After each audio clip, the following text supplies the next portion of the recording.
तो फिर से स्वागत है। ये लो हमारे को पीछे ले गया ये। जल्दी से इसको सही करेंगे और वीडियो को चालू करेंगे आज की। तो लास्ट वीडियो में अपन ने पढ़ लिया था मेथड ओवरराइड के बारे में।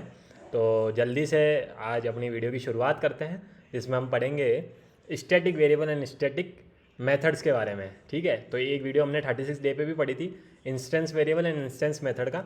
इन दोनों का डिफरेंस कल की वीडियो में जानेंगे। आज की वीडियो में जान लेते हैं static variable and static method क्या होता है। तो शुरू करते हैं अपनी आज की वीडियो। तो लेट्स गो गाइस।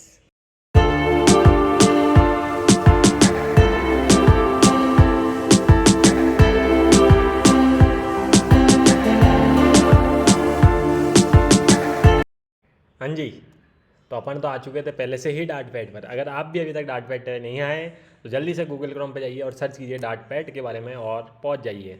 ठीक है जी। तो क्या करते हैं, हटा देते हैं ये सब जो भी बकवास हमने लिख रखी थी कल के लिए, इसको भी हटा देते हैं जल्दी से। हटा दिया जी। अब क्या करते हैं, एक वेरिएबल बनाते हैं स्टैटिक करके, जिसका नाम दे देते हैं int a is equal to. एक तो यार इसमें डॉट बड़ा लगता है मुझसे, मैकबुक में क्या है की बहुत पास में है, तो एंटर दबाते हैं ना तो ये भी दब जाती है साथ में। ठीक है, तो static int a equal to 10। अब मैं क्या करता हूँ, इस वेरिएबल को एक्सेस करने की कोशिश करता हूँ। क्या होता है वो अभी समझेंगे, थोड़ी सी देर मुझे दो। देखिए मेरा क्या है, प्रैक्टिकल करके दिखाओ ना तो ज़्यादा समझ में आता है। थ्योरेटिकल तो क्या है, कोई भी बता देगा। प्रिंट करते हैं ए डॉट। ठीक है, अब यहाँ पर देखोगे ना आप तो ए डॉट, एक बार काम कर लेते हैं, समझ में नहीं आएगा किसका क्या एक्सेस कर रहे हैं। ठीक है, तो इसको देते हैं इंट आंसर। तो ए डॉट, अब मैंने लिख रहा हूँ ए डॉट आंसर। ठीक है भाई, ये क्या हो गया, हमेशा तो हम तो ऐसे एक्सेस करते थे। अब ये क्या कह रहा है, अब ये कह रहा है the static getter answer can't be access through a instance. ठीक है, तो यहाँ पर डिफरेंस आ जाता है स्टैटिक वेरिएबल में और इंस्टेंस वेरिएबल में। देखिए इंस्टेंस वेरिएबल में तो क्या होता है ना कि जब भी इंस्टेंस बनेगा तभी वो वेरिएबल काम में आता है।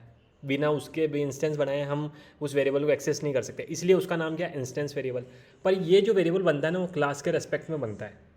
इसमें आपको क्या करना पड़ता है, क्लास के थ्रू एक्सेस करना पड़ता है। अगर मैं यहाँ पर लिख दूँ ऐसे तो भी एरर दे रहा है, तो जल्दी से क्या करते हैं, एक बार ऐसे कर लेते हैं। ठीक है, अब मैंने जैसे ही ये किया ना, अब मैं क्या कर पा रहा हूँ, इस स्टैटिक वेरिएबल को एक्सेस कर पा रहा हूँ। क्यों? क्योंकि ये जो वेरिएबल बना है वो किसके रेस्पेक्ट में बना है, क्लास के रेस्पेक्ट में बना है। और यहाँ पर देखो, अब आउटपुट भी देख पा रहे होंगे आप। तो जब भी आप कभी भी स्टैटिक वेरिएबल बनाते हो तो आपको ऑब्जेक्ट बनाने की कोई ज़रूरत नहीं पड़ती है। समझ गई, समझ गए, सॉरी सॉरी सॉरी, समझ गए। तो इंस्टेंस वेरिएबल के केस में तो क्या होता है कि हमारे को इंस्टेंस बनाना पड़ता है। बाकी और जानेंगे डिफरेंस कल, आज नहीं बताऊँगा मैं। ठीक है, इसी तरह अब मैं क्या करता हूँ, एक मेथड डिफाइन करता हूँ जिसको हम लिख देते हैं स्टैटिक वॉइड ग्रीटिंग।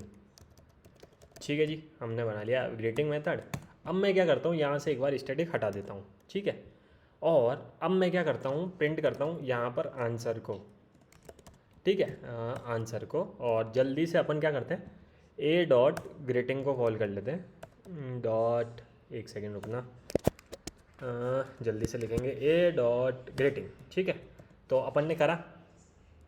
तो भैया रुकिए रुकिए रुकिए रुकिए, ये क्या एरर आ रहा है, ये कह रहा है the instance member can't be access from a static method. तो ये बात ध्यान रखिए, अगर वो स्टैटिक वेरिएबल नहीं है ना तो आप उसको यूज़ नहीं ले सकते स्टैटिक मेथड के अंदर भी। तो यही मैं आपको बताना चाह रहा था। अब मैं जैसे ही यहाँ पे स्टैटिक लगाता हूँ तो आप यूज़ कर सकते हैं उस स्टैटिक वेरिएबल को। जिस तरीके से instance variable and instance method एक दूसरे से रिलेट करते हैं, उसी तरह static method and static variable भी एक दूसरे से रिलेट करते हैं। अब आप कहेंगे कि स्टैटिक कहाँ यूज़ है, जहाँ हमारे को अब देखिए क्या होता है ना कि जैसे सबसे बेस्ट एग्जांपल मैं आपको देता हूँ इसका। अब लेट सपोज हम एक बस में जा रहे हैं सर। ठीक है, अब हमने क्या करा कि हम उस पर्टिकुलर बस के लिए टिकट ले रहे हैं कस्टमर्स के लिए। ठीक है जी, हमने कस्टमर की डिटेल भरी, सब कुछ भरी। पर एक जो ऐसी चीज़ है वो हम स्टैटिक रख सकते हैं उसके अंदर। वो कौन सी चीज़ होगी, बस का नंबर।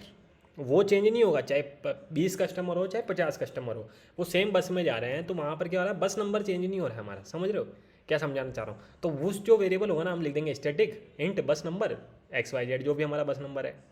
तो उसके लिए हमारे को ऑब्जेक्ट बनाने की जरूरत नहीं है, जिससे क्या होगी, हम मेमोरी को सेव कर पाएंगे। समझ पा रहे हो, ये ऑप्टिमाइजेशन का एक तरीका है। जिसकी मदद से आप मेमोरी को सेव कर सकते हैं। तो होप कि मैं इस बात को क्लियर कर पाया हूँ कि static variable and static methods क्या होते हैं। ठीक है, तो मिलते हैं अपनी कल की वीडियो में। आज के लिए सिर्फ इतना ही। बिल्कुल पढ़ लीजिएगा, आज इसको 42 डे हो चुके हैं हमारे। कल अपन जानेंगे थोड़ा सा डिफरेंस क्या है, बिल्कुल छोटी सी वीडियो बनाएंगे कल और जल्दी से कवर करेंगे कि क्या डिफरेंस है दोनों के अंदर।